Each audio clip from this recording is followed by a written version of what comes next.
मेरे परम पिता परमेश्वर गुरु पिताजी को सत सत नमन। ये मेरे गुरु पिताजी का ही सौभाग्य मिला है कि आज उनकी कृपा से मैं ज़िंदगी में पहली बार सत्संग करने जा रही हूँ, और वो भी लोगों के साथ, अपने गुरु परिवार के साथ शेयर कर रही हूँ। मेरे से कोई भी भूल हो तो प्लीज़ मुझे सब लोग क्षमा करिएगा। जय गुरु जी। गुरु पिता का आशीर्वाद मेरे जन्म के बाद से ही शिव भगवान के रूप में था। मैंने बचपन से ही अपने परिवार के सभी को भगवान शिव जी की पूजा करते देखा है। हाँ, ये कभी नहीं पता था कि गुरु पिता ईश्वर के रूप में मिल जाएंगे। हम सब बहुत भाग्यशाली हैं जो आज गुरु जी ने हम लोगों को एक परिवार के रूप में इकट्ठे रहना सिखाया, जिसे गुरु संगत का नाम दिया। हम सभी पर जो गुरु पिता की कृपा दृष्टि हुई है वो अनंत है, जिसका वर्णन कोई भी नहीं संगत कर सकती, क्योंकि ईश्वर से मिलना और उनके दिए सुख का अनुभव करना और उस सुख का वर्णन करना असंभव है। उनके लिए कोई शब्द नहीं है। सिर्फ एक आत्मा ही अनुभव कर सकती है कि परमात्मा से जुड़ने का कितना असीम सुख है। मानव मन और उसका शरीर इन संसारिक मोहमाया के बंधन में बंधा रहता है, लेकिन गुरु पिता ने हमें सिखाया कि हम सबको भवसागर से पार कैसे लगाना है अपने जीवन को। आज यही कारण है कि हम सभी गृहस्थ होते हुए भी ईश्वर से जुड़े हैं। गुरु पिता ने हमें गुरु परिवार से जोड़ा और एक साथ रहना सिखाया, बिना किसी जाति भेदभाव के। कोई अमीर गरीब यहाँ नहीं है, यहाँ सभी को समान दृष्टि से देखते हैं। मेरे गुरु पिता की हर संगत समान है, उसमें कोई भेदभाव नहीं है। उससे अच्छी बात यह है कि हर किसी को अपनी कोई नाम से पहचान नहीं है, बल्कि उन्हें गुरु जी ने अंकल और आंटी का नाम दिया। इतना प्यारा रिश्ता है, इतना मान सम्मान है, इतना अपनापन है इस रिश्ते में कि मैंने जीवन भर कहीं भी देखने को नहीं मिला। अपने गुरु पिता की कृपा दृष्टि और प्यार का वर्णन करना नामुमकिन है। जैसे एक गूंगा व्यक्ति किसी मीठे फल को खा के उसके स्वाद के बारे में कुछ भी बताने में असमर्थ है। मैं जब भी से गुरु सत्संग सुनती थी तो रोज ये मैसेज फ्लैश होता था कि तू मेरी बेटी है, जा तेरा कल्याण किता, जल्दी एक बड़े सत्संग की तैयारी कर। शायद गुरु जी के इसी मैसेज से मुझे हिम्मत आई कि मैंने आज अपने सत्संग को लिखा था और शेयर करने की कोशिश की थी, लेकिन उन्होंने बोला कि नहीं, आप खुद अपनी ज़बान में करिए, अपनी भाषा में खुद से बोलिए। इसलिए मुझे हिम्मत हुई तो मैंने आज सत्संग सुनाने की कोशिश करी।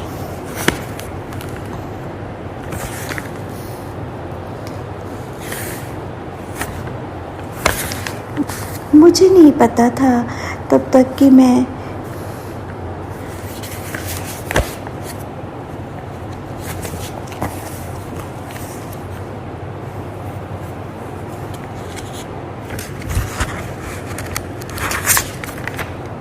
सन 2023 में 13 जनवरी को मीना भाभी जी और भैया के प्यार और सहयोग से मुझे बड़े मंदिर जाने का, अपने गुरु पिता के दर्शन करने का सौभाग्य मिला। मेरी बड़ी बेटी श्रुति गुरुग्राम में रहती है। उसकी 4 साल की बेटी है और एक बेटा है। उसकी बेटी जब मात्र 2 वर्ष की थी तभी से वो सोने के पहले हमेशा गुरुजी के भजन सुनकर ही सोया करती थी और मेरे से भी कहती थी, नानी गुरुजी लगा दो तो मैं सो जाऊंगी। और वो सोने से पहले हमेशा गुरुजी को याद करती थी। और बस उसकी इस लगन और प्यार को देखकर मुझे भी गुरु पिता के दर्शन की एक तीव्र इच्छा हो गई। और बस यही इच्छा थी मेरी कि अब इतने वक्त बाद पूरी हुई है, जबकि गुरुराम ने मुझे अपनी बेटी बना लिया। और आज मेरे हर सुख दुख और मेरी हर सांस में मेरे प्यारे गुरु पिता का ही नाम है। जब मैं पहली बार भैया जी के साथ बड़े मंदिर पहुंची तो गाड़ी से उतरते ही मुझे ऐसा लगा जैसे मैं स्वर्ग में आ गई हूँ। शिवलिंग के अद्भुत दर्शन किए। बस ऐसा लगा वहाँ का वातावरण कि आसमान जैसे मैं 26 साल पहले ये केदारनाथ जी गई थी वैसे ही लगा कि मैं वापस केदारनाथ जी पहुंच गई। उसके बाद हम लोग अंदर दर्शन करने गए और फिर वहां पर अपने गुरु पिता के स्वरूप को देखकर बिल्कुल स्तब्ध रह गई। जीवन में आज तक इस अलौकिक तेज का दर्शन नहीं किया था। वहां पर मुझे थोड़ी देर बैठने के बाद सौभाग्य मिला तो मैं बिना पलक झपकाए टकटकी लगाकर अपने गुरु पिता को जी भर कर देखती रही और ना जाने मेरी आंखों से अविरल अश्रुधारा बहती रही। और मैं अपने पिता से पूछ रही थी कि इतने सालों से मुझे इस भीड़ में अकेला क्यों छोड़ दिया था अपनी बेटी को, और भी ना जाने कितनी देर तक अपने दुख सुख को उनसे कहती रही और ये वादा लिया कि अब मुझे अपने से कभी दूर नहीं करिएगा। आप मेरे साथ चलिए और मुझे अब एक पल के लिए भी अपनी आंखों से दूर मत करिएगा। आपकी बेटी इस संसार में दुख झेलने के लिए थक गई है, उसे बहुत अकेला महसूस करती है, मेरा कोई अपना नहीं है। फिर उन्होंने मुझसे कभी ना दूर जाने का वादा लिया किया और मुझे सांत्वना दी कि तेरी आंखों में आज के बाद आंसू नहीं आने दूंगा, तेरे जीवन में अब खुशियाँ ही खुशियाँ होंगी। उन्होंने मुझे समझाया कि इस दुनिया में हर किसी का जन्म किसी प्रयोजन के लिए हुआ है। तू तो मेरी सबसे प्यारी बच्ची है, मैंने तुझे अपने से हर एक पल भी दूर नहीं किया, मैं सदैव तेरे साथ था। मुझे पता था कि तू मेरी हर परीक्षा में सफल होगी, तभी इन बुरे लोगों के बीच डाला कि शायद ये बुरे लोग इस जीवन में सुधर जाएं, इनके पास इस जन्म में कम हो जाएं, पर वो तो ऐसे नहीं निकले। हाँ मेरी बेटी, तू घबराना कभी नहीं, तेरा पिता हर पल तेरे अंग संग है। तू तो सोने की तरह हर कसौटी पर खरी हो रही, तूने कभी किसी का बुरा नहीं किया। मैं अब तेरे हर गम, हर आंसू का, हर तकलीफ का हिसाब करूँगा और इन बुरे लोगों को अपने कर्मों की सजा काटनी पड़ेगी। तू मेरी सच्ची भक्त है, तूने मुश्किल वक्त में भी मेरा साथ नहीं छोड़ा और तू हर पल याद करती रही।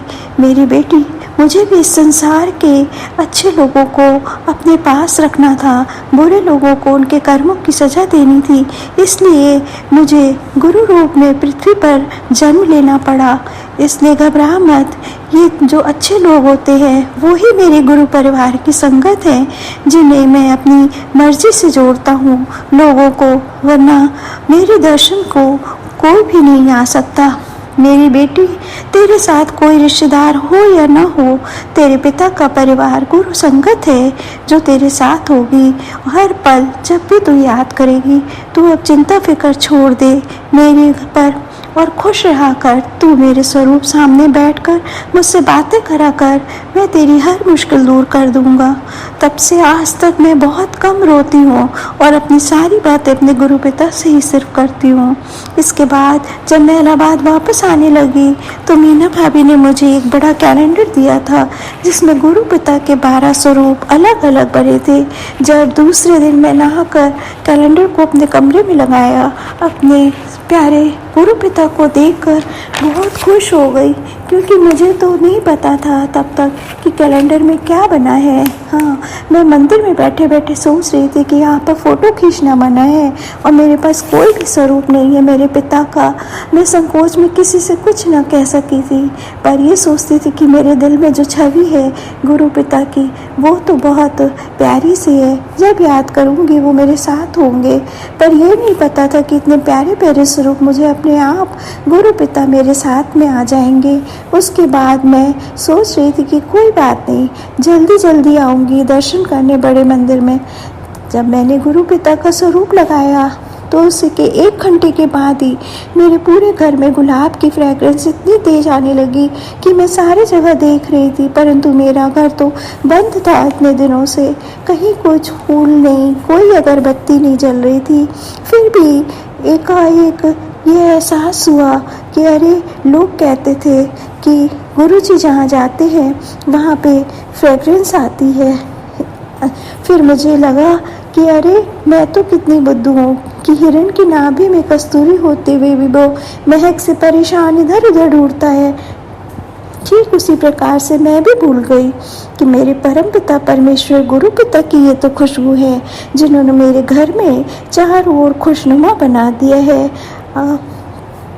सच अनंतम अनंतम शुक्राना मेरे प्यारे गुरु पिता का। बहुत बहुत प्यार देर उन्होंने शुक्राना उनका अपनी बेटी को अपनाने का शुक्राना और अपनी प्यारी सी संगत को देने का शुक्राना, उनसे जुड़ने का शुक्राना और उनको जीवन की आखिरी सांस तक अपने साथ रखने के वादे का शुक्राना, मेरे दिल में हर पल रहने का शुक्राना, मेरे पिता को और दिल में मेरे लिए और मेरे गुरु पिता के जीवन में अब तक इतने असंभव और आश्चर्यजनक मदद की है मेरी कि मैं जो नामुमकिन थी उन जिन सुखों की कल्पना भी नहीं की थी उन्होंने वो काम किया मेरे लिए। और जब तक मेरे गुरु पिता की अनुमति होगी तो मैं शायद फिर सत्संग में करूं। मैं बहुत बहुत शुक्रिया करना चाहती हूँ अपने गुरु पिता का जिन्होंने सच में मुझे बेटी के रूप में अब हर खुशी दी और मुझे आज किसी चीज़ की कमी नहीं महसूस होती है और न डर लगता है कि हाँ जीवन में हम अकेले हैं। अब हर पल ये एहसास होता है कि मुझे कभी भी किसी चीज़ की कमी होगी तो मेरे गुरु पिता फिक्र करने वाले हैं। इसलिए बहुत बहुत धन्यवाद मेरे सारे गुरु परिवार की संगत का, गुरु परिवार का जिन्होंने अपनी इस कीमती वक्त में सत्संग को सुनने की कृपा करी। जैसा कि मेरे गुरुजी पिता हमेशा कहते हैं कि सुनने वाले और सुनाने वाले दोनों का कल्याण होता है, तो मेरे पिता परमेश्वर और अपनी कृपा दृष्टि हमेशा सब पर बनाए रखे, यही कामना के साथ अपने सत्संग को विराम देती हूँ और सबको याद करते हुए सबके लिए दुआ मांगती हूँ कि गुरु पिता सबके साथ रहें और सबके ऊपर अपनी कृपा दृष्टि बरसाएं। जय गुरु जी, जय गुरु जी।